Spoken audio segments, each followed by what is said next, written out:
Good morning students. Sanskrit साहित्यः में आज हम पढ़ेंगे षष्ठः पाठः लेखन्यः आत्मकथा। लेखनी की आत्मकथा। तो आइए बच्चों, इस पाठ का अध्ययन करते हैं। शिक्षण बिंदुः शिक्षण उपकरणानां सम्मानं कुरुत। बच्चों, प्रस्तुत पाठ का शिक्षण बिंदु है शिक्षण उपकरणों का सम्मान करना चाहिए। बच्चों, लेखन्यः आत्मकथा नामक इस पाठ में लेखनी की आत्मकथा का वर्णन किया गया है। प्रस्तुत पाठ में लेखनी स्वयं के विषय में वर्णन करते हुए बताती है कि वह प्राचीन समय में कैसी थी और वर्तमान में कैसी है। लेखनी यह भी बताती है कि वह छात्र के लिए किस प्रकार उपयोगी है और विद्वानों के लिए उसका क्या महत्व है। इस प्रकार बच्चों, इस पाठ में लेखनी के विषय में बताया गया है। तो देखिए, यहाँ पर प्रस्तुत पाठ का मूल पाठः शब्दार्थः हिंदी अनुवादः च। मूल पाठ, शब्दार्थ और हिंदी अनुवाद दिया गया है। तो देखिए, सबसे पहले एक श्लोक दिया गया है लेखनी के विषय में। नृत्यामि नित्यं धवला आसनेषु मनो अनुभावं प्रकटीकरोमि। छात्रस्य शस्त्रं विदुषां च शक्तिः विचार्य मम नाम वदन्तु सर्वे। अब देखिए इस श्लोक का हिंदी अनुवाद। प्रस्तुत पद्य में लेखनी कहती है कि मैं हमेशा सफेद कागजों पर नृत्य करती हूँ, अर्थात मैं हमेशा सफेद कागजों पर लिखती हूँ, मन के भावों को प्रकट करती हूँ, अर्थात मन में आए विचारों को कागजों पर लिखकर प्रकट करती हूँ। छात्र का शस्त्र और विद्वानों की शक्ति हूँ। सभी विचार करके मेरा नाम बताओ।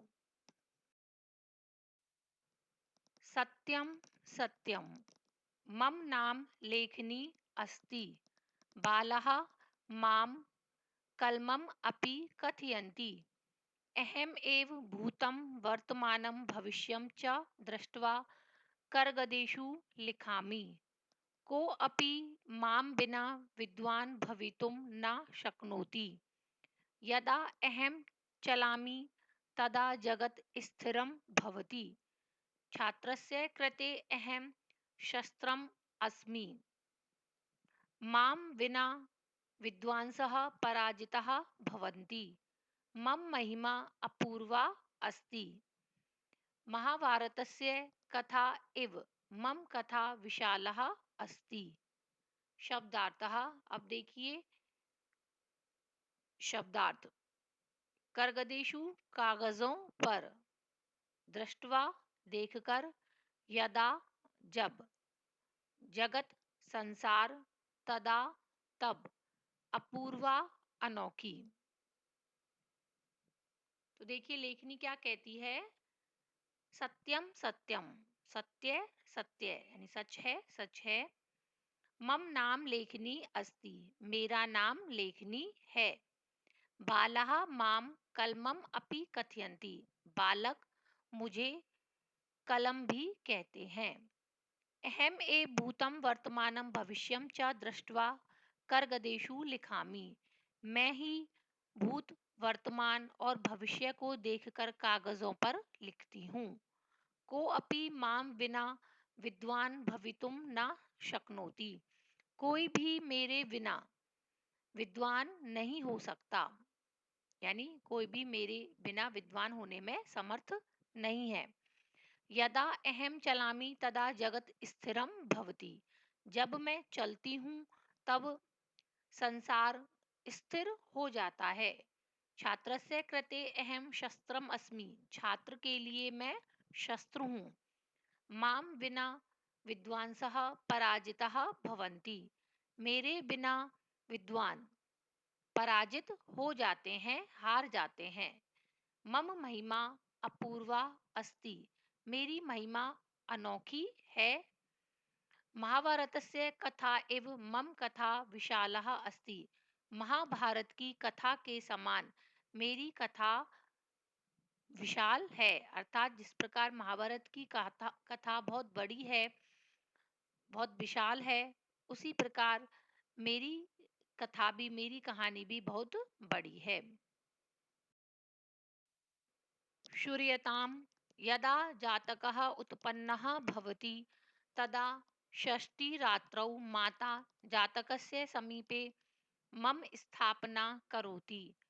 यदा बालः विद्या आरम्भं करोति तदा पुस्तिकया सह ममपि पूजा भवति।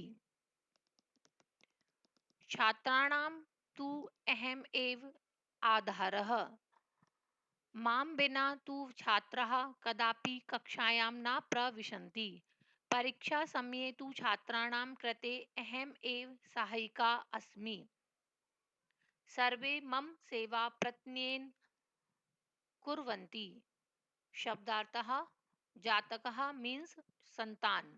षष्ठी रात्रौ छठी की रात को। समीपे पास में, पुस्तिकाया सह पुस्तक के साथ। हिंदी अनुवाद। तो देखिए इसमें लेखनी क्या कह रही है। श्रूयताम सुनो, यदा जातकः उत्पन्नः भवति तदा षष्ठी रात्रौ माता जातकस्य समीपे मम स्थापना करोति। जब संतान उत्पन्न होती है, अर्थात जब बच्चा पैदा होता है, तब छठी की रात में माता बच्चे के पास मेरी स्थापना करती है, यानी मुझे रखती है, अर्थात मुझे बच्चे के पास रखती है। जब बालक विद्या आरंभ करता है, यदा बालः विद्या आरंभम करोति तदा पुस्तिकया सह ममापि पूजा भवति। जब बालक विद्या आरंभ करता है, तब पुस्तक के साथ मेरी भी पूजा होती है। छात्राणां तु अहम एव आधारः। छात्रों की तो मैं ही आधार हूँ। मां बिना तु छात्राः कदापि कक्षायां न प्रविशन्ति। मेरे बिना छात्र कभी भी कक्षा में प्रवेश नहीं करते हैं। परीक्षा समय तु छात्राणां कृते अहम एव सहायिका अस्मि। परीक्षा के समय में तो छात्रों की मैं ही सहायिका होती हूँ। सर्वे मम सेवा प्रत्ययन कुर्वन्ति। सभी मेरी सेवा यत्नपूर्वक करते हैं। पुरा अहम काष्ठस्य आसम्। शनै शनै परिवर्तनं भूत्वा वर्तमाने अहं विविधरूपवती अस्मि। धनिकः तु मां स्वर्णमयी कृता। माम् आधृत्य कविजनः कविताम् अपि कुर्वन्ति। विद्वांसः श्लोकान् रचयन्ति। जानीथ यूयं किम्। न्यायालये यदा न्यायाधीशः अपराधिनं मृत्युदण्डं श्रावयति तदा पत्रे स्वहस्ताक्षरं कृत्वा मां त्रोटयति। शब्दार्थः। अब देखिए शब्दार्थ। काष्ठस्य लकड़ी की, विविध रूपवती अनेक रूप वाली, स्वर्णमयी सोने का, श्राव्यति सुनाता है, त्रोटयति तोड़ता है। हिंदी अनुवाद। लेखनी क्या कह रही है देखिए। पुरा अहम काष्ठस्य आसम। पहले मैं लकड़ी की थी। शनै शनै परिवर्तनम भूत्वा वर्तमाने अहम विविध रूपवती अस्मि। धीरे धीरे परिवर्तन होकर वर्तमान में अब मैं अनेक रूप वाली हो गई हूँ। अर्थात जैसे जैसे समय परिवर्तित होता जा रहा है, वैसे वैसे मेरा रूप भी बदलता जा रहा है और अब मैं वर्तमान में अलग अलग रूप वाली हो गई हूँ, अनेक रूप वाली हो गई हूँ। धनिकः तु माम स्वर्णमयी कृता। धनवानों ने तो मुझे सोने का कर दिया है, अर्थात सोने का बना दिया है। माम आदृत्य कविजनः कविताम अपि कुर्वन्ति। मुझे लेकर कवि लोग कविता भी करते हैं, अर्थात कवि लोग मेरे ऊपर कविता भी रचते हैं। विद्वांसः श्लोकान रचयन्ति, और विद्वान श्लोकों को रचते हैं अर्थात श्लोकों की रचना करते हैं। जानीत यूयम किम, क्या तुम सब जानते हो? न्यायालये यदा न्यायाधीशः अपराधिनं मृत्युदण्डं श्रावयति तदा पत्रे स्वहस्ताक्षरं कृत्वा मां त्रुटयति। कि न्यायालय में जब न्यायाधीश अपराधी को मृत्यु दंड सुनाता है अर्थात मौत की सजा सुनाता है, तब पत्र पर अपने हस्ताक्षर करके मुझे तोड़ता है। अर्थात न्यायालय में न्यायाधीश अपराधी के मृत्यु दंड पर हस्ताक्षर करते हैं, तब मुझे तोड़ देते हैं। आगे देखिए, दीपावली रात्रौ लक्ष्म्या सह ममपि पूजा भवति, अहमपि देवी तुल्या अस्मि, साक्षात् विद्या देवी सरस्वती मम जिह्वा अग्रे वसति।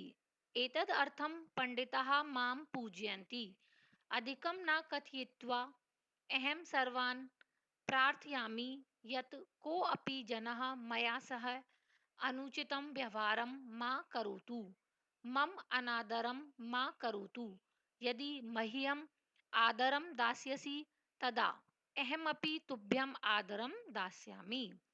शब्दार्थः, लक्ष्म्या सह, लक्ष्मी के साथ, देवी तुल्या, देवी के समान, तुभ्यम तुमको, पूजयंती पूजते हैं। हिंदी अनुवाद। देखिए लेखनी क्या कह रही है। दीपावली रात्रौ लक्ष्म्या सह ममपि पूजा भवति। लेखनी कह रही है कि दीपावली की रात में लक्ष्मी जी के साथ मेरी भी पूजा होती है। अहमपि देवी तुल्या अस्मि, मैं भी देवी के समान हूँ। साक्षात विद्या देवी सरस्वती मम जिह्वा अग्रे वसति, साक्षात विद्या की देवी सरस्वती मेरी जिह्वा के अग्रभाग पर निवास करती हैं। एतद अर्थम पंडितः मां पूजयन्ति, इसलिए पंडित मुझको पूजते हैं अर्थात मेरी पूजा करते हैं। अधिकम ना कथयित्वा, ज्यादा ना कह करके, अहम सर्वान प्रार्थयामि, मैं सभी से प्रार्थना करती हूँ कि यत् कोऽपि जनः मया सह अनुचितं व्यवहारं मा करोतु, कि कोई भी लोग, कोई भी मनुष्य मेरे साथ अनुचित व्यवहार नहीं करे। मम अनादरम मा करोतु, मेरा अनादर नहीं करे। अर्थात लेखनी विनती करते हुए कह रही है कि तुम सब मेरे साथ गलत व्यवहार मत करो और मेरा अनादर भी नहीं करो। यदि मह्यम आदरम दास्यसि तदा अहमपि तुभ्यम आदरम दास्यामि, यदि तुम मुझे आदर दोगे, तो यदि तुम मुझे सम्मान दोगे तो मैं भी तुमको आदर दूंगी। तो बच्चों, यहाँ ये चैप्टर कंप्लीट होता है। आप इस चैप्टर को पढ़कर देखिएगा, इसका हिंदी अर्थ करने की कोशिश करिएगा। स्टूडेंट्स, मैंने अभी आपको लेखन्या आत्मकथा नामक इस पाठ को पढ़ाया और समझाया।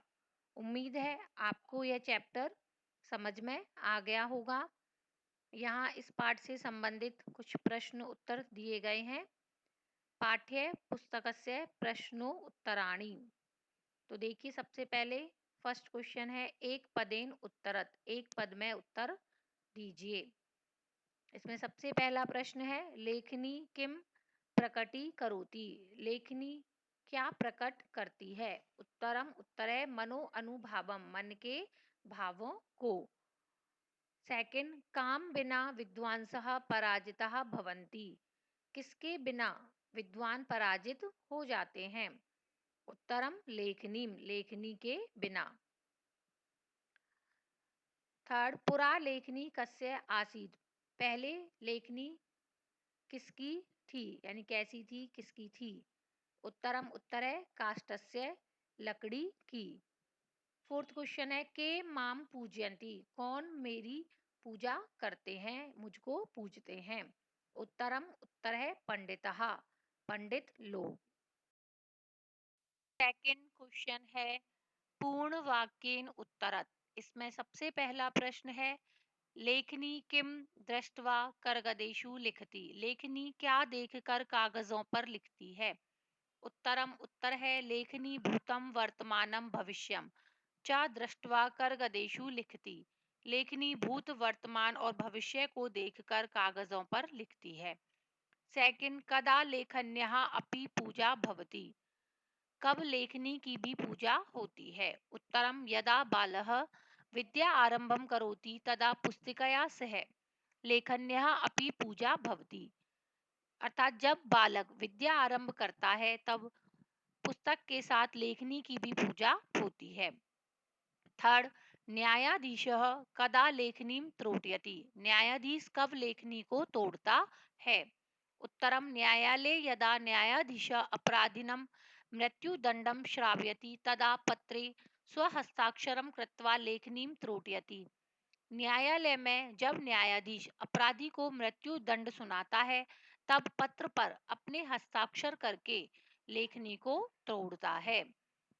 फोर्थ, वयम लेखनीं प्रति कीदृशं व्यवहारं न कुर्याम, हम सबको लेखनी के प्रति कैसा व्यवहार नहीं करना चाहिए। उत्तरम, वयम लेखनीं प्रति अनुचितम व्यवहारम न कुर्याम, हमें लेखनी के प्रति अनुचित व्यवहार अर्थात गलत व्यवहार नहीं करना चाहिए। थर्ड क्वेश्चन है अधोलिखितानि वाक्यानि पाठ दृष्टया शुद्धम अशुद्धम इति लिखत, निम्नलिखित वाक्यों को पाठ के अनुसार शुद्ध अथवा अशुद्ध चिन्हित कीजिए। इसमें सबसे पहला है लेखनी छात्रस्य कृते शस्त्रम न अस्ति, लेखनी छात्र के लिए शस्त्र नहीं है, और यह वाक्य इस पाठ के अनुसार गलत है, इसलिए इसमें आएगा अशुद्धम। सेकंड, माता जातकस्य समीपे लेखन्यः स्थापना करोति, माता संतान के पास में लेखनी की स्थापना करती है, और यह वाक्य बच्चों सही है, तो इसलिए इसमें आएगा शुद्धम। थर्ड, विद्वांसः अपि श्लोकान रचयन्ति, विद्वान भी श्लोकों की रचना करते हैं, श्लोकों को रचते हैं, और यह वाक्य भी सही है, इसलिए इसमें भी आएगा शुद्धम। फोर्थ, दीपावली रात्रौ लेखन्यः पूजा न भवति, दीपावली की रात में लेखनी की पूजा नहीं होती है, और यह वाक्य गलत है, इसलिए इसमें आएगा अशुद्धम। फिफ्थ, मम अनादरम सदा करोतु, मेरा अनादर हमेशा करो, और बच्चों यह वाक्य भी गलत है, इसलिए इसमें आएगा अशुद्धम। तो बच्चों यहाँ पे जितने भी प्रश्न उत्तर दिए गए हैं इन्हें आपको अच्छी प्रकार से याद करना है और अपनी कॉपी में लिखना है। धन्यवाद। God bless you all.